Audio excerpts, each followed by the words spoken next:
I just heard a ton of shots. I mean, people started running inside a Paradigm, even in the office where I was. I mean, I can't even count how many shots it was, but it was quite a few people running. I mean, unfortunately, people laid out on the sidewalk.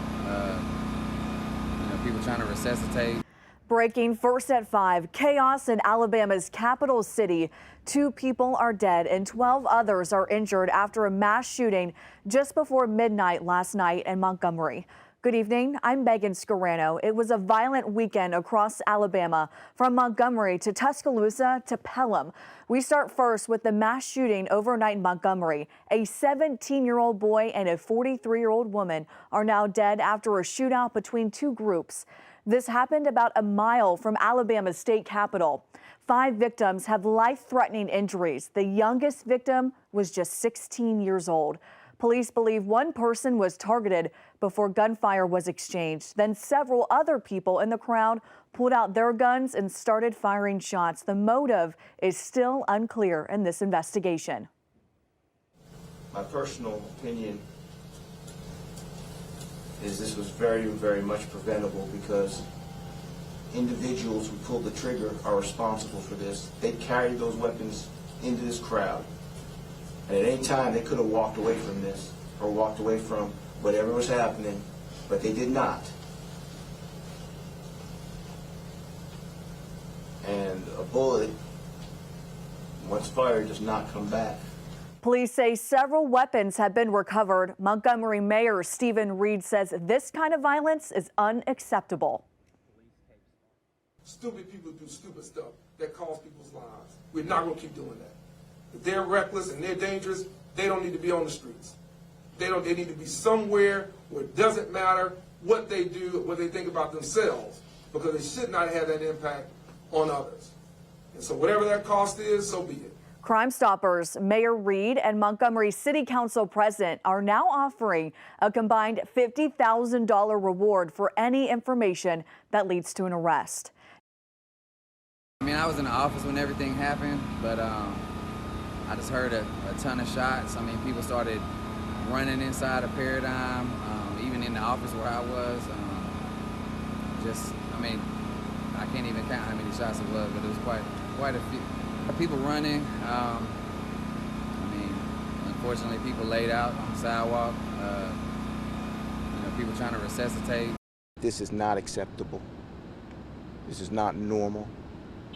And we will not rest until we put the people involved in jail. Thank you for coming here for the work you're doing to cover all the things that have been taking place in our city. I want to thank our City Council President, Cece Calhoun, Councilor Beard, Councilor Zemansky, County Commissioner Costanza, I see Sheriff Cunningham. Sorry about that, Sheriff, my contacts are, I thought that was you. But thank you for being here. That means a lot. I appreciate that. We want to thank everybody that's been helping us. Our partners with LEA, ATF, FBI, all of our federal partners, Capitol Police, everybody that's been involved. And certainly we want to thank the community for what they have been sharing with us and letting us know since these unfortunate circumstances. I just want to be very brief, and I'll turn it over to Chief Gray Boys, and we'll open up for any questions that you may have. Last night's incident was unfortunate, but it was certainly avoidable. It was an incident of bad judgment, selfish behavior, and one that truly put the lives of many, many innocent people in danger. This weekend, we have had thousands of people come to our city for things like the State Fair, for things like homecomings and other football games that we've had going on, along with other events that have been going on around the city. 99.99% of people have been great. Our community partners have been great. Our law enforcement has been outstanding in covering these events and covering things in the city. Our community has been great. A lot of great fun that's been had and shared along these last several days. But unfortunately, it only took one or two bad people with bad intentions to change not only their fortunes, but the fortunes of many, many other innocent people. People who really should not have been caught in anything that took place, and something, again, that we prepared for. Talking with Chief Great Boys leading up to this weekend, talking about coverage at the State Fair, talking about coverage at ASU's homecoming, talking about coverage at the Morehouse Tuskegee Classic, and talking about coverage in our neighborhoods for those who are just going about their day. Our law enforcement officers were not off. They were encouraged not to be off, strongly encouraged. They adhered to that. They sacrificed. They missed some ball games. They missed some birthdays because they were protecting and serving this community. And even with that, and having a couple of units within a short distance, we had something like this happen because of a disagreement, because of something that, again, we believe could have been avoided and should have been. And I want the community to be well aware that for us, this is not acceptable. We're not going to normalize this.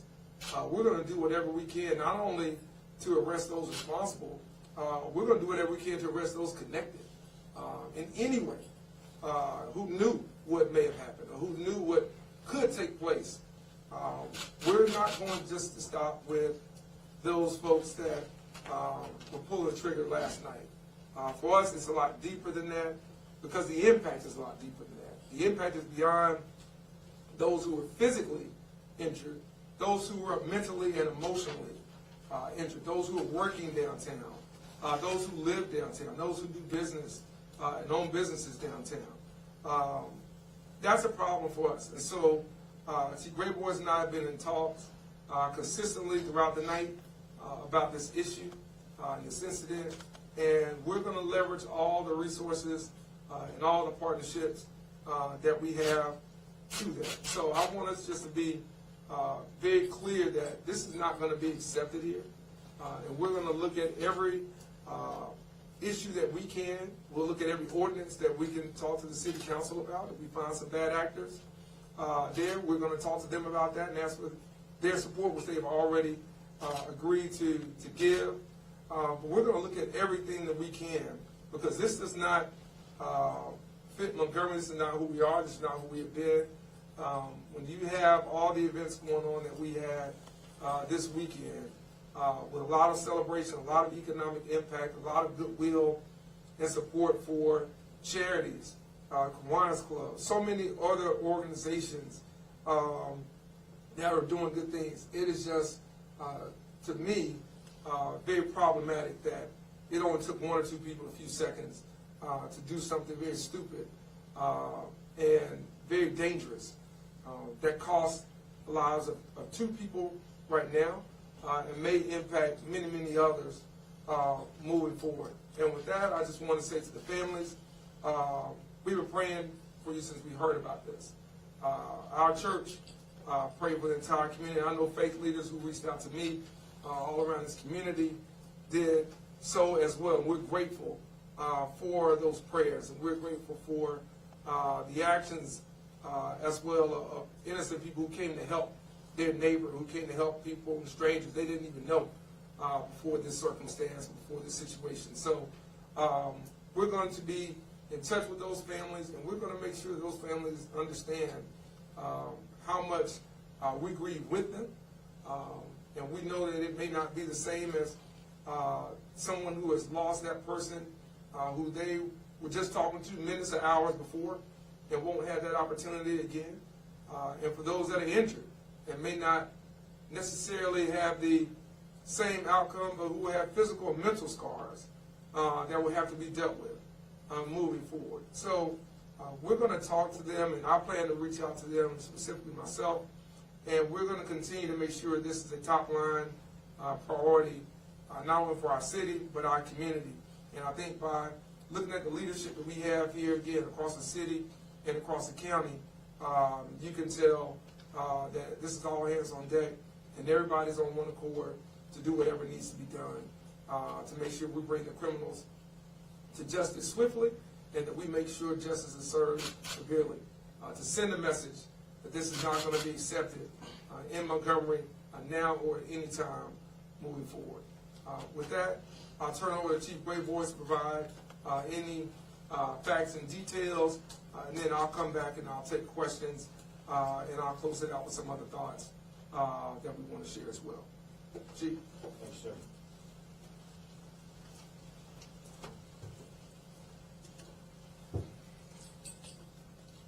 I'm collecting my thoughts right now because of how angry I am.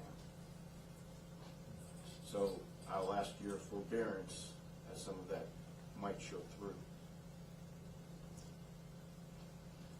Last night at 11:31, our officers responded to reports of shootings that they could hear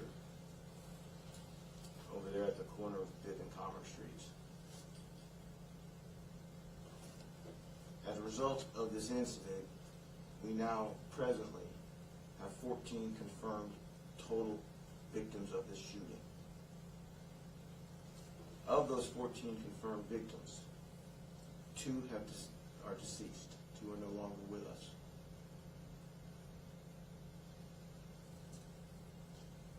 17-year-old Jeremiah Morris is unfortunately no longer with us. 43-year-old Shalonda Williams is no longer with us, both deceased from this incident. And of course, as I stated, there was 14 total victims. These 2 were among them. So of course, my feelings of anger and my heart is out there for their families. 5 of the victims have now life-threatening injuries. That's where we are presently. 5 have life-threatening injuries. 7 have non-life-threatening injuries. Breakdown on this bothers me, and every victim bothers me. I take it very personally. But this is of note. 7 of the victims are under the age of 20. The youngest of these victims is 16 years old.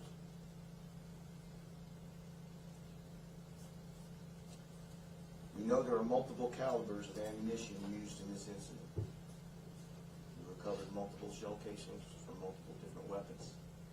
We also recovered multiple weapons from the scene of this incident. We know that at least 2 of the victims, 2 of these 14 people, were armed in this incident.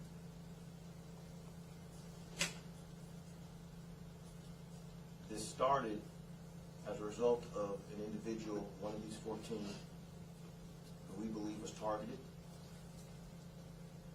in which basically an exchange of gunfire erupted. When that exchange erupted, multiple people in the crowd, this was a crowded area, pulled their own weapons and started discharging. Now, as you can imagine, that could be a very chaotic situation, and every weapon has to be accounted for, and every piece of evidence has to be processed. Now, one thing I want to make perfectly clear, we are bringing every resource to bear. I've been in communication with multiple federal agencies, from the ATF to the FBI to the U.S. Attorney's Office. I've been in communication with U.S. Marshals. My officers have been in communication with the Alabama Fusion Center. Been in communication with Montgomery County Sheriff's Office. I've been in communication with Alabama Law Enforcement Agency. And of course, we've been in communication with the Montgomery County DA's office as well. I'm making this clear because every one of these agencies stands with us and is working with us to pursue the individuals responsible. Now, one thing I want to make clear too is that purposefully I will not release any information that I believe will compromise this investigation. So when we do open it up, I will answer questions as well as I can, but I want people to understand this investigation we are laser focused on, and we are not going to let anything distract us from going after the individuals responsible. I've been in communication with Crime Stoppers, and one thing I want people to be aware of, if anybody has any information, you have a responsibility for this community and to help the people in this community to give that information to us. And I would ask people to call Crime Stoppers at 215-STOP. That's an area code 334. The number actually is 215-7867. They are offering a $5,000 reward to any information that leads to an arrest in this case. Now, we have been questioning multiple individuals in relation to this case as we piece this together, because we really have to reconstruct it to know exactly what took place and to make sure that appropriate charges are brought when we make the charges. But I cannot emphasize enough that we will pursue every avenue available to us, and we're doing it unsenselessly. Never ceasing. All of us have been up for hours and hours and hours, and I will tell you, we are not going to stop until we get this case solved.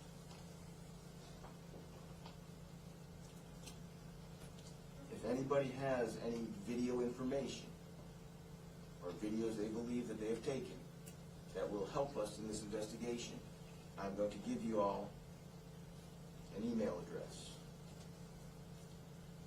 It's spelled starcenter@montgomeryal.gov. Again, that is starcenter@montgomeryal.gov.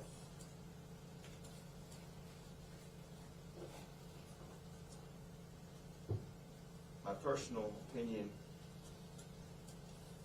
is this was very, very much preventable, because individuals who pulled the trigger are responsible for this. They carried those weapons into this crowd, and at any time they could have walked away from this or walked away from whatever was happening, but they did not. And a bullet, once fired, does not come back.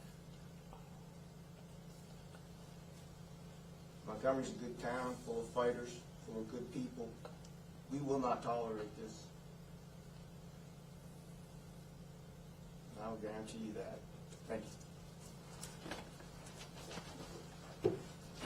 I really want to make a couple of points of clarification. I want to thank Chief and again all the men and women of the Montgomery Police Department, Alabama Law Enforcement Agency, Montgomery County Sheriff's Office, Alcohol, Tobacco, and Firearms, FBI, Capitol Police, DA's office, everybody that has been a part of this over these last several hours. Also, recognize some of the council members that were here. I know we had council members Rowley, Johnson, and Mitchell, who were also out there last night with some of the families as well. So I want to recognize them. And again, that's about 3/4 of the council that has either been there or here. So it shows you again level of involvement, level of seriousness that we're taking this as a city.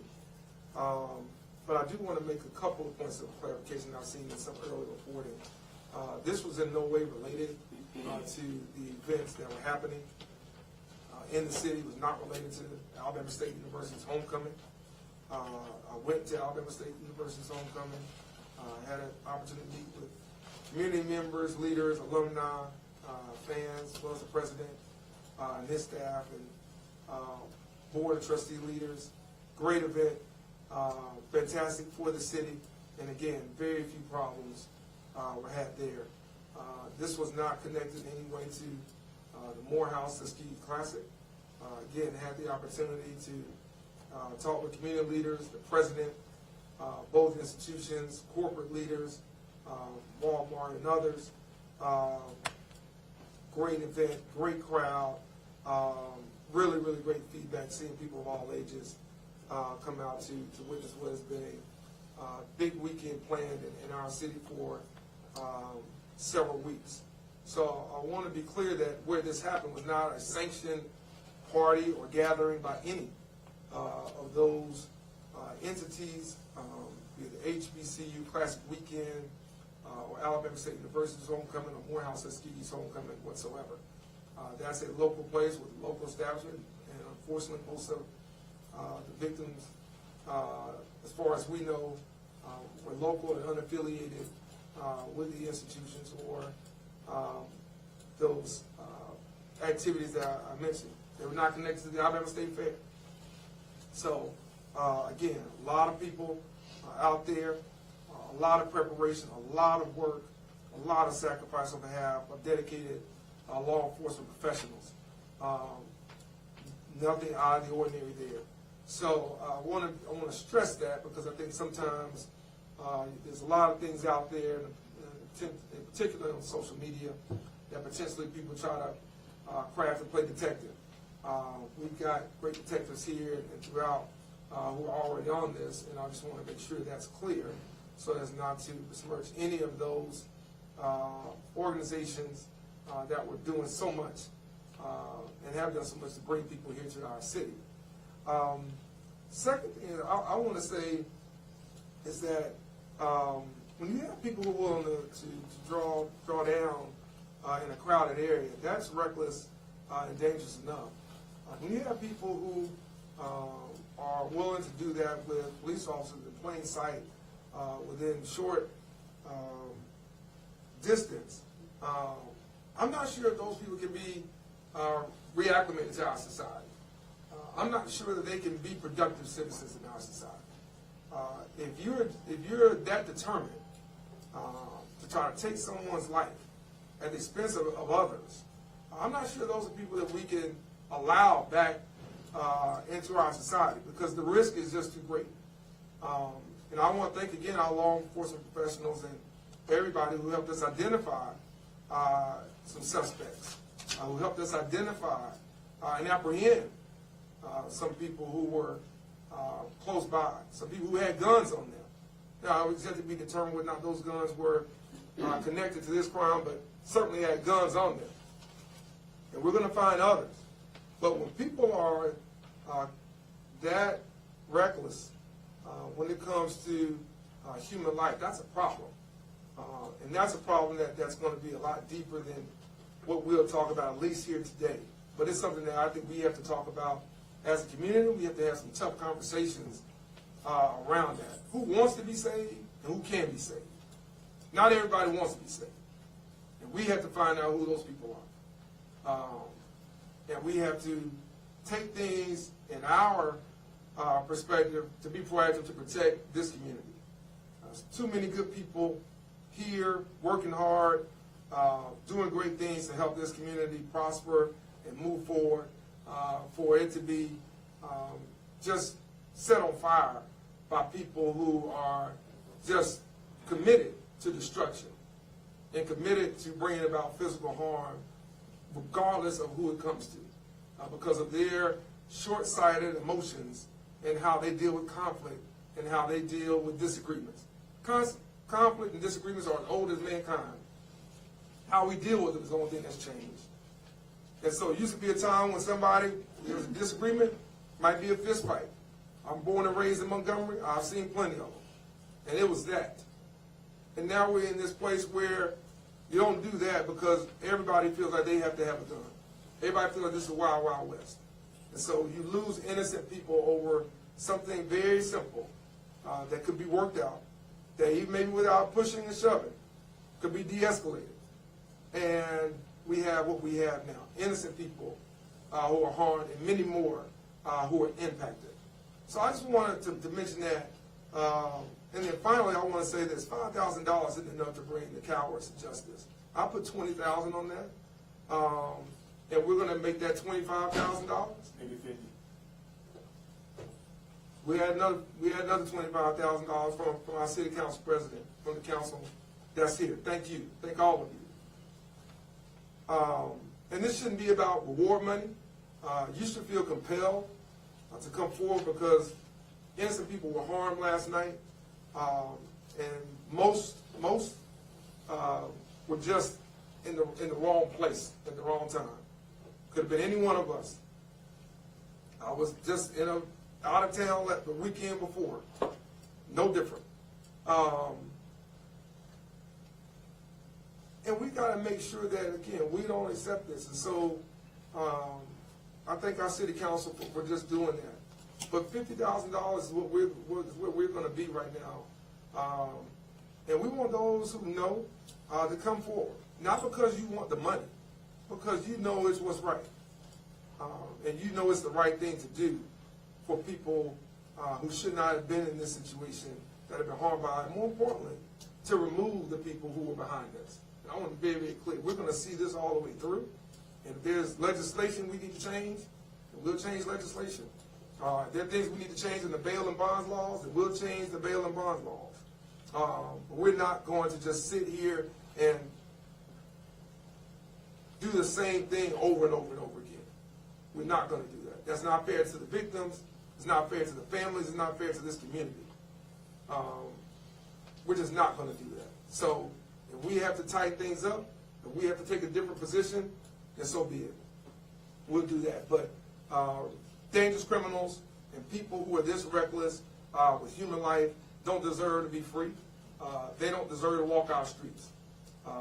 That's not anything you are promised. That's something that is an opportunity, is a blessing. And if you can't do that, then you don't need to be on our streets, period. So with that, I'll open up for any questions you may have for myself, Chief Grayboys, and we'll take them from there. Chief, Marty Roney, Montgomery Advertiser, could you verify the name spellings of the deceased victims, please? Sorry. Certainly, sir. Jeremiah Morse is, from the spelling I have at present, Jeremiah, last name Morris. Yes, sir. And the other victim is Shalonda Williams, spelled Shalanda,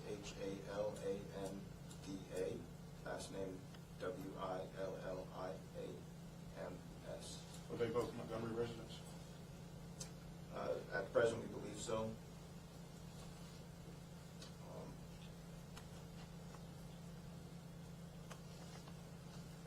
All right. Any other questions? Do we have any indication of what led to the initial altercation? At present, we know, like I stated earlier, one individual got targeted, and then an exchange of gunfire took place. We are still investigating to state the motives and the reasons behind some of that. We do have leads coming in, though, that are helping us shape that, but I can't say further than that, because like I stated before, I'm not going to compromise anything, because this is going to be a very complex investigation with multiple suspects when we finish it up. How many officers were working in the downtown area last night? I would have to refer to my worksheets, but I know that we had at least 5 within close proximity to this case. When you say close proximity, I mean 50 feet? I'm talking within, like, running distance. Okay? But like I stated, I would have to check if you wanted an exact number, but I can talk about the folks who responded to it and how fast they did, and they were very fast on that. When the mayor said that there was an officer not 50 feet away, he was right.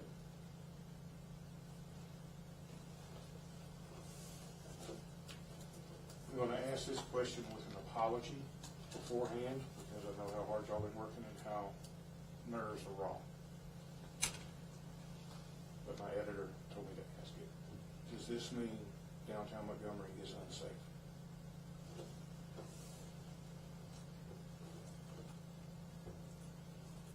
Can I answer that first? You can shut off. Let me say this. You know, I think when you get in a car accident, you say driving is unsafe. You know, I don't think that downtown Montgomery is unsafe. Let me be very clear about that. I think we have some reckless and careless people who did something very stupid last night that cost 2 people their lives and multiple people impacts on their lives from now until. I think the investment in technology that we have increased just over the last several months has proved beneficial. I think our police department, Chief Gray Boy's outreach with the Downtown Business Association has been productive.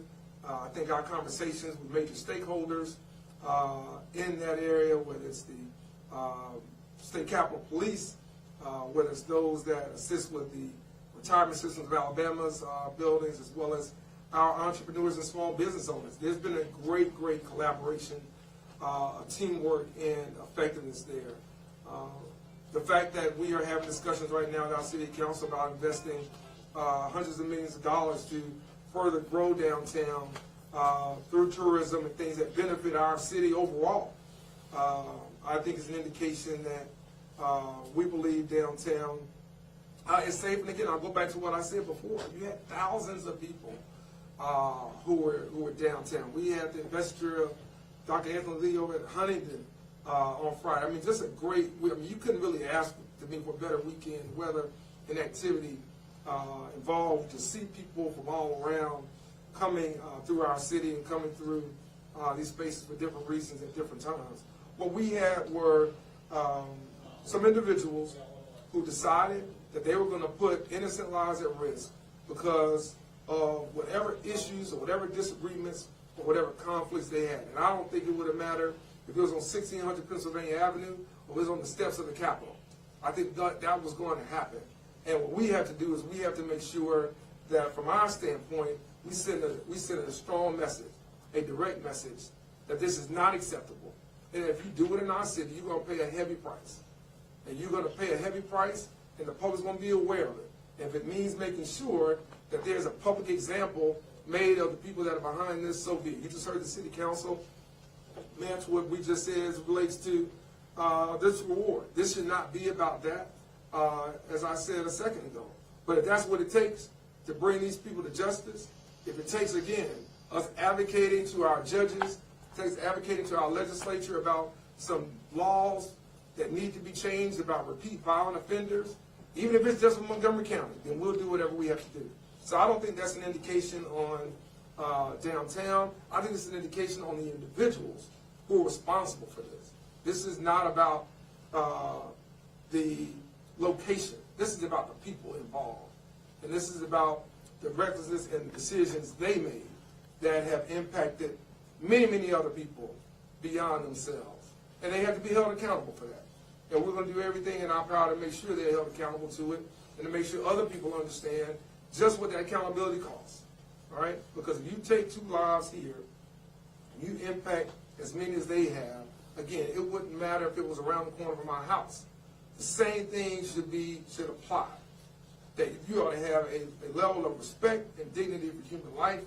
That's what being in a civilized society demands. And if you can't be in a civilized society, you don't need to be on our streets, period. And so this is not about downtown. It's about the individuals combined. Chief Gray Boys and I talked about technology from drones to cameras leading up to this.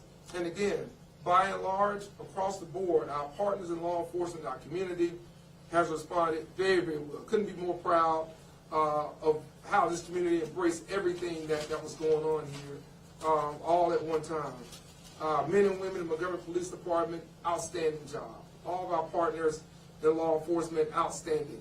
And again, if you got people that are from here to down this hall, and they're willing to do something, I don't know there's anything a drone or camera or any other amount of men and women are going to do. But I also think that will help us close this case very swiftly. And I think the community's partnership and the community's interest in it will help as well. We've got a lot of great feedback, a lot of offers of support. And those are people who don't necessarily come downtown all the time. And they don't necessarily stay out past 9 or 10 o'clock. But they know this is their community. And they have pride in their community. They want to make sure that we don't let some people disrupt and destroy some of the things that too many people have put a lot of time and effort and energy in doing. So I want to respond to that question because, again, I think it's very, very important for us to understand when we partner with our city, when we partner with our county, and our business owners and our faith leaders and grassroots leaders here, it's to serve everybody. wherever part of town that may be. And unfortunately, sometimes people with bad intentions tend to go where innocent people are. But they have to pay a price. They have to pay a heavy price. And they have to pay it swiftly. And we need to make sure that they do that, whatever the cost. And if $50,000 doesn't get it, we'll go out and we'll get some more. But we're going to find the people who are behind this, and I promise you, there will be some changes. There will be some changes because this is going to be an example for some people. We're not going to keep coming back here having these press conferences because stupid people do stupid stuff that costs people's lives. We're not going to keep doing that. If they're reckless and they're dangerous, they don't need to be on the streets. They need to be somewhere where it doesn't matter what they do, what they think about themselves, because they should not have that impact on others. And so whatever that cost is, so be it. To follow up on that question, is it responsible for the city of Montgomery to continue to bring thousands of people in when, even though these weren't related, it wasn't related to anything, you still had a Ferris wheel right around the block from where this happened? Yeah. And we have low numbers of police officers. They're doing the best they can. I understand that. But 5 officers, you know, for an area that large, it seems like a low number. I mean, do we need to not bring events like this into the city until we have more officers? I'll let Chief get to the manpower issue. I'm not sure how many people are knowing down there on that shift at that time.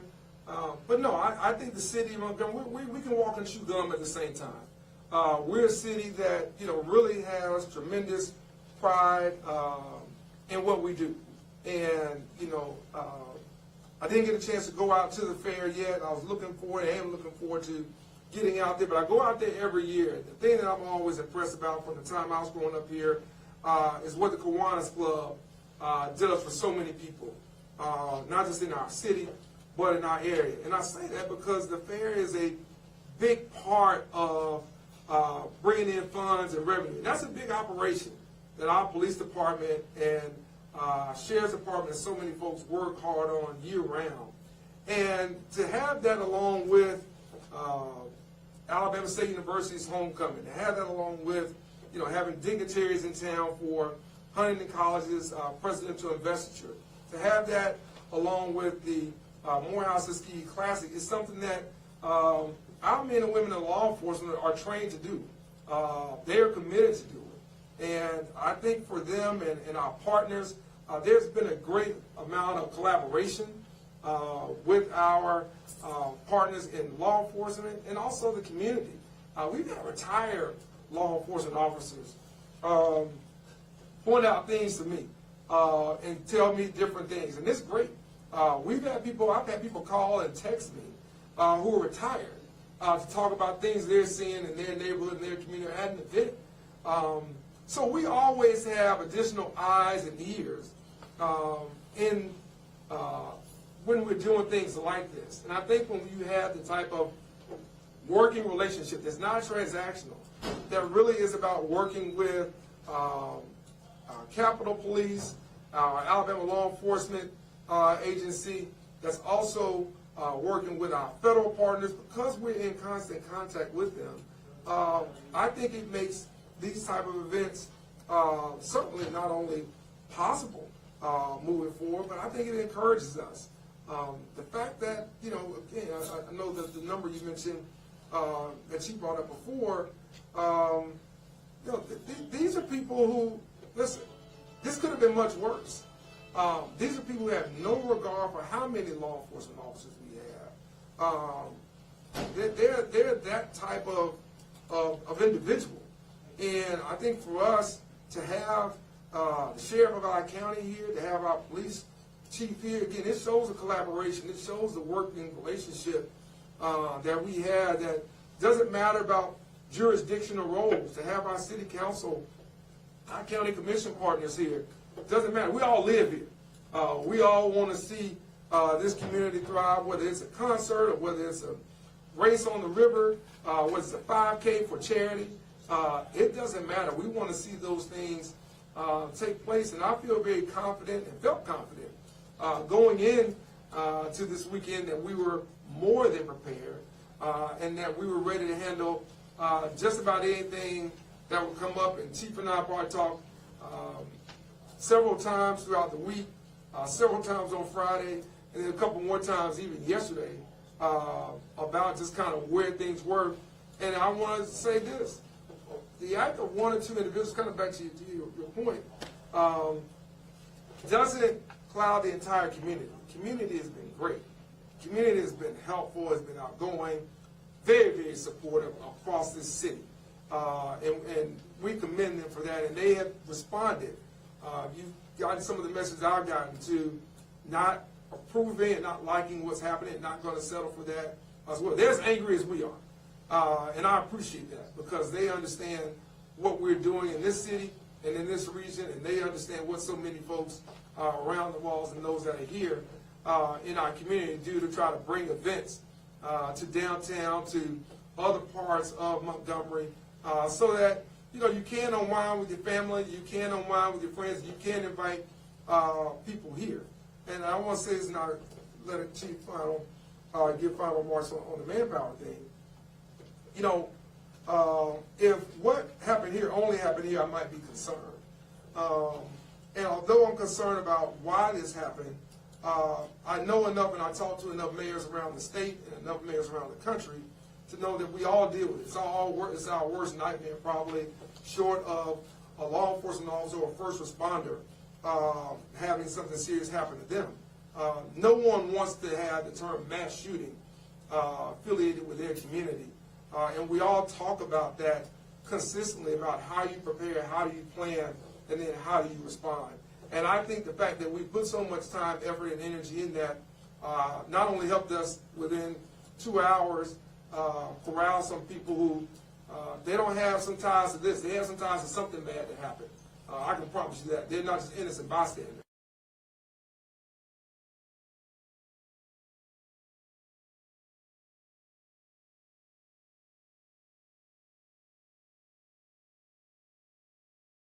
Because of that planning, preparation, and response. So I think we're more than capable of being able to handle events like this and others. We've done it with Buckmasters. We do it with the Salute the Veterans Bowl. We do it with concerts. We do it with other events here all the time with the help of everybody that's in this room. And I'm proud to be able to work with all of them in various capacities to get those things done. We'll continue to do that. We aren't going to let one or two bad apples spoil the bunch. We're going to find those that are rotten, and we will get them the hell out of here. I'd like to address something here, and I want to clarify. When I was stating that there were 5 within, you could say, walking distance, that number did not include the folks who also responded in their vehicles. As the mayor just alluded, we had one officer who was so quick on the scene, he was transporting a victim before, you could say, even the ambulances got there. The response was so quick, okay, we were taking people into investigative, you could say, custody, a short distance away. Okay, while I can't tell you how fast I got here, I know I got here pretty fast. This response of our units and our officers, this was not a manpower issue. We had plenty of manpower. We had darn Aaliyah out there, ATF, other federal partners, Sheriff's Department. I mean, we had a huge response on this, and a very quick response. But something you got to understand with these types of situations, when you know how fast a magazine can be emptied out of a handgun, an automatic handgun, that incident might have only taken less than 60 seconds.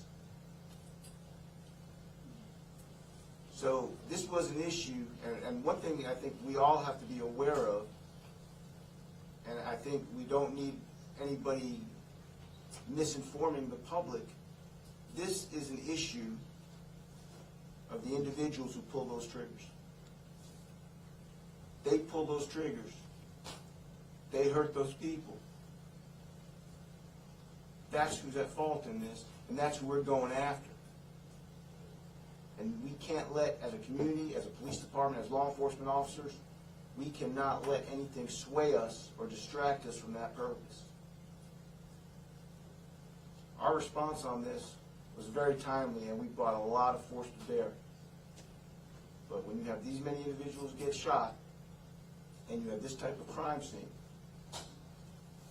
you have to do everything right. Because you only get really one chance at that prosecution. and we are going to do everything we can. And we are thankful to all of the law enforcement partners who showed up last night, who are showing up today, and who are helping us, because we are utilizing, like I stated, every resource. And I'm proud of my detectives and the work that they are doing. I have full confidence in their abilities, and I am so thankful that we can work together as a team to go after these bad actors. But do not forget who's responsible for these shootings. And it's the people who pull those triggers, not just here, but anywhere, but that's who's responsible for this.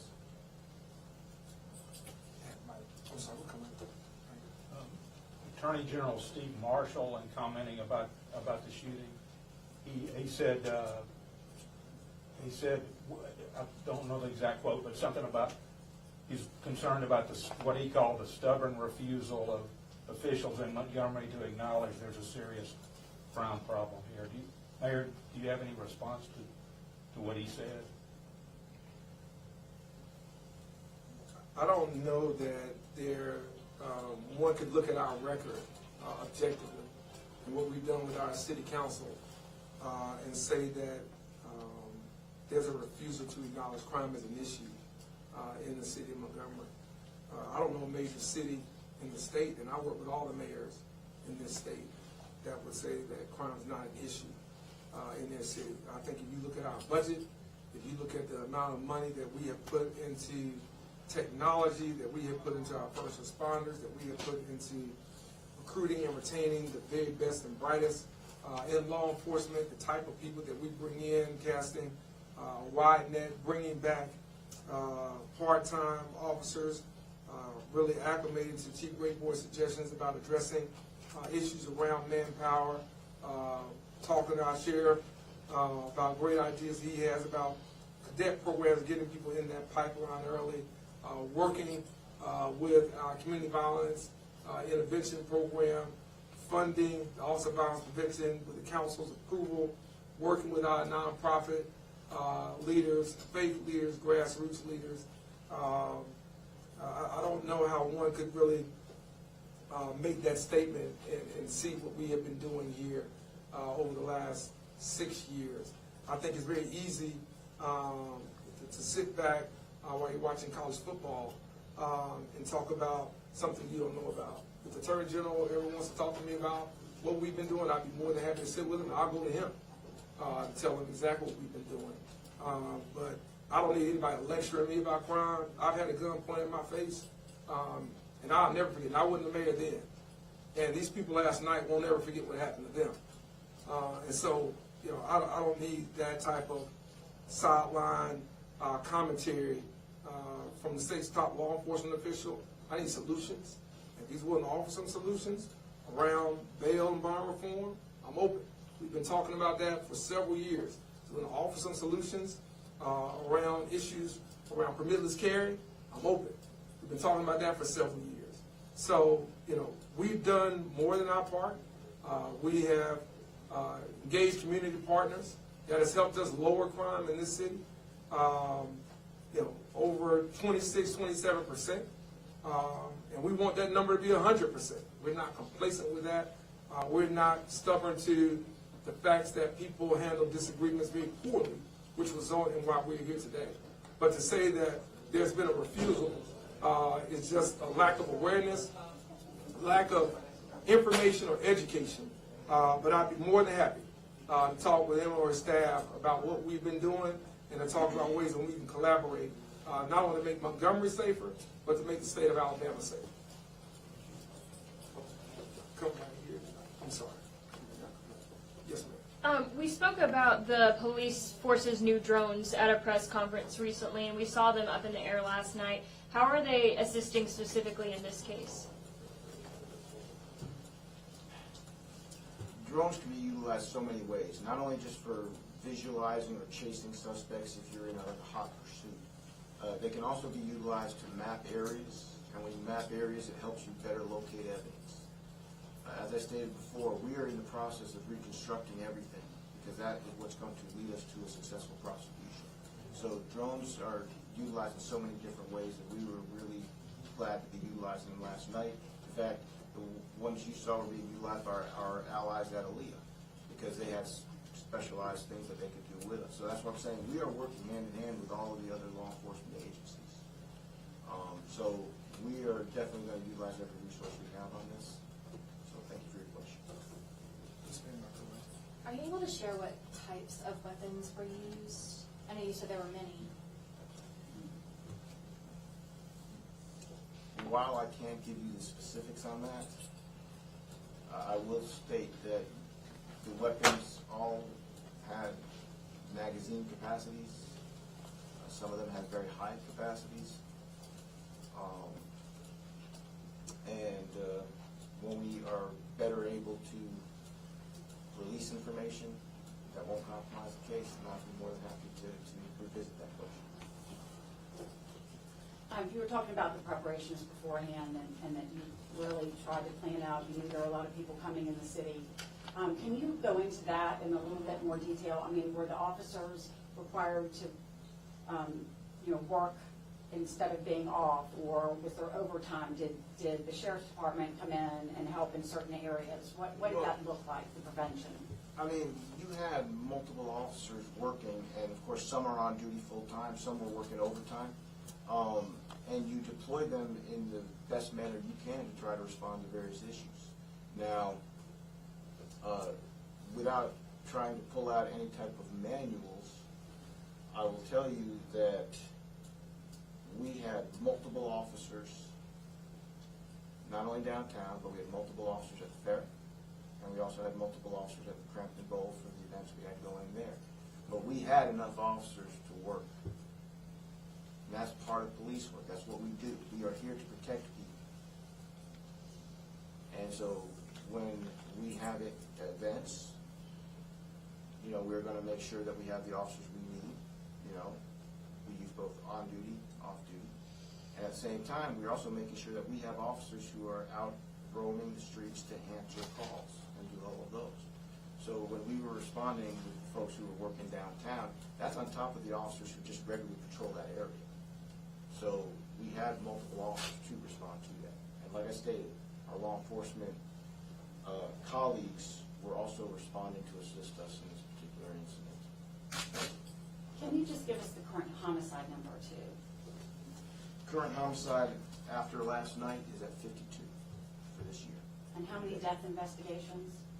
I don't have the death investigations numbers with me, but death investigations are they are a term that literally encompasses everything from a suicide to an overdose to a SIDS. I mean, those, a death investigation, if somebody dies at an age that we think is a little bit odd, then it becomes a death investigation. If we have somebody who dies from an accidental either overdose or an accidental handling of their weapon or something like that, because that does happen, then it becomes a death investigation. So to give you those exact numbers, I would have to go to get them, but you need to understand, those numbers are a huge category that includes a lot of issues and a lot of incidents you can state. But one thing they do not include is the terms that go directly to homicide, which is the violent taking of intentional taking of life from the individual.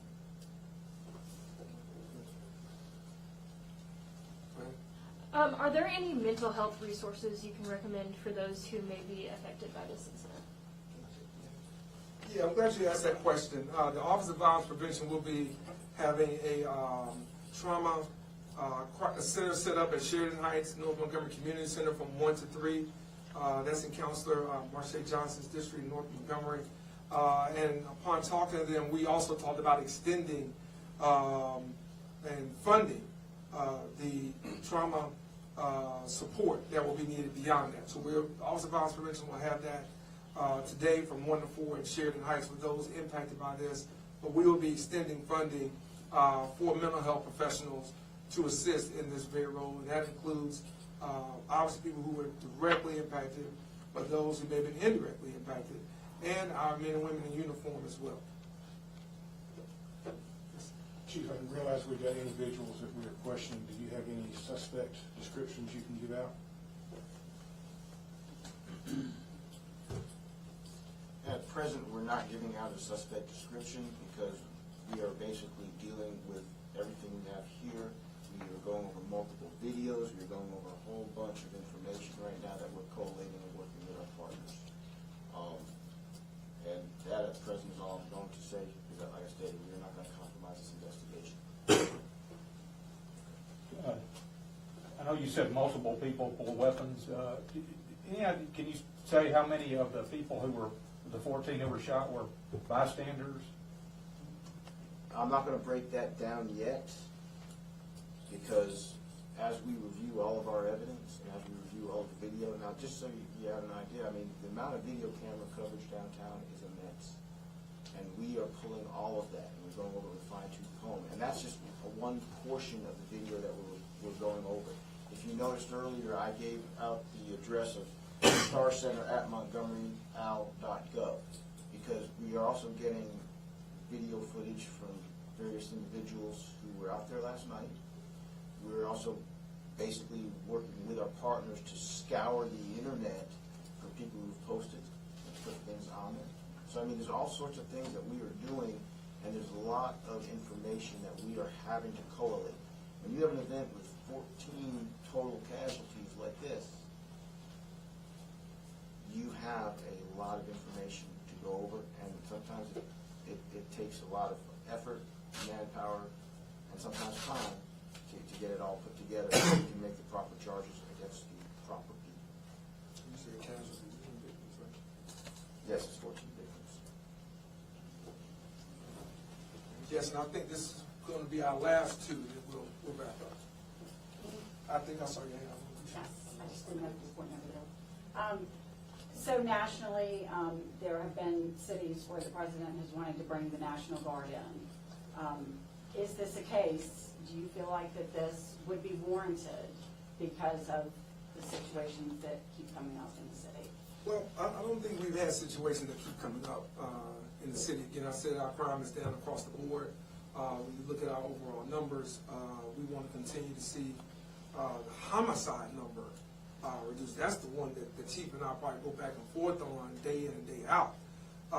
As we were talking about last night in the middle of the street, you know, how do you prevent these homicides when so many of them, obviously not in this case, are issues where people know one another, have some interactions with one another. Our men and women and our community members are doing a great job at helping us with conflict resolution and de-escalation of issues. I hate to say this, but we probably talk about this issue more than any other. I mean, it probably dominates the conversations that we have as elected officials. I mean, probably more than schools, healthcare, jobs. I mean, you know, we're talking paving roads. I mean, we're talking about this all of the time. So, you know, I think for us, you know, it's important to recognize that the stats aren't just the stats when we want them to be. The stats are, the data is the data.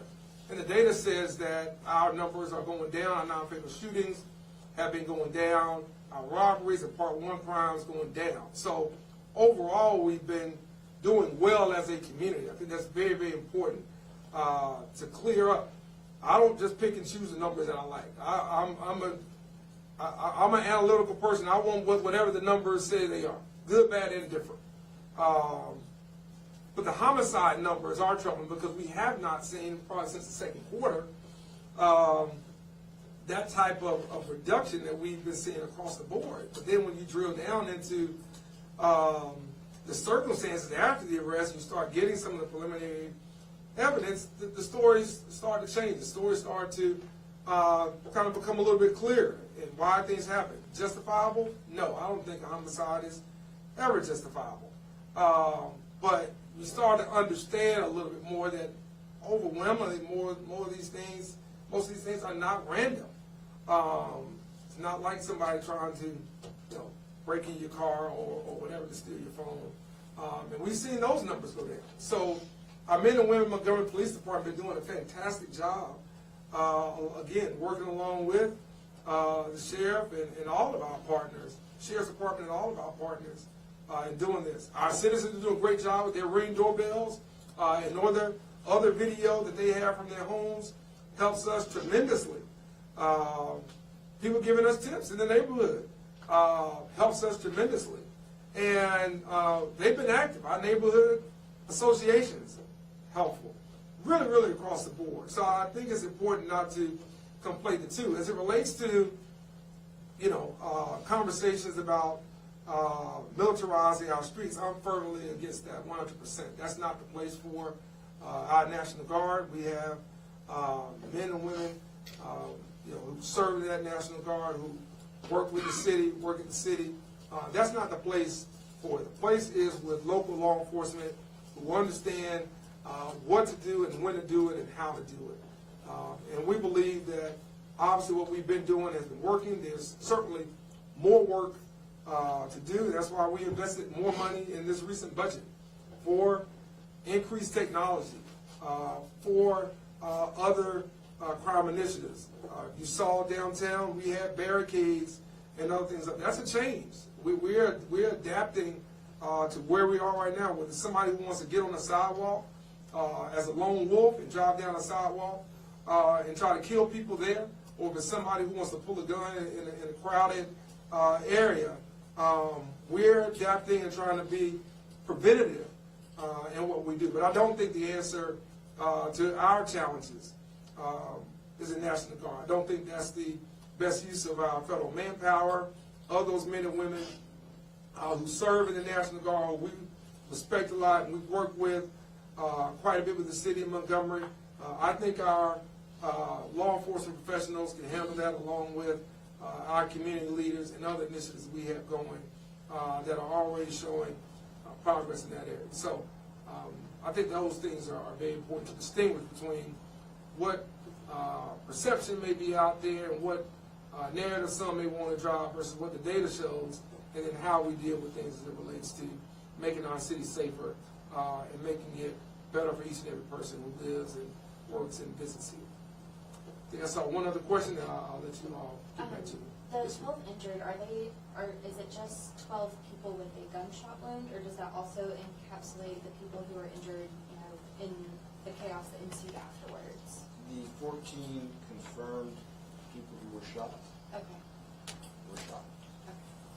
Now, as I broke down earlier, we have 2 who are deceased, and we have 12 who are injured. Who, of course, some with life-threatening and some with non-life-threatening injuries. All right. Listen, thank you all so much for your time and your work on this. We'll continue to keep you updated. Please let us know.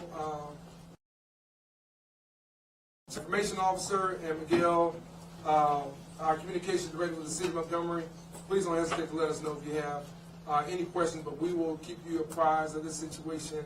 And we want to make sure we do that on the public, so please be sure we don't come right back with a formal news conference. Check out social media. We'll be pushing out as much information as we can so that people can separate fact from fiction, and they'll know exactly what's going on as we know it. And finally, I just want to say this. As the mayor of this city, I want to give my prayers to those victims and their families. It's a tragedy that should not have happened. To all those friends, neighbors, church members, co-workers, and others, we're sorry about this, but more importantly, we're going to get to the bottom of it. And we're going to do everything we can. And if what we are doing doesn't get us where we want to go in the next 24 to 48 hours, we'll do something different. But we're going to continue to do whatever we have to do to bring those responsible to justice and make sure that justice is served severely. Thank you.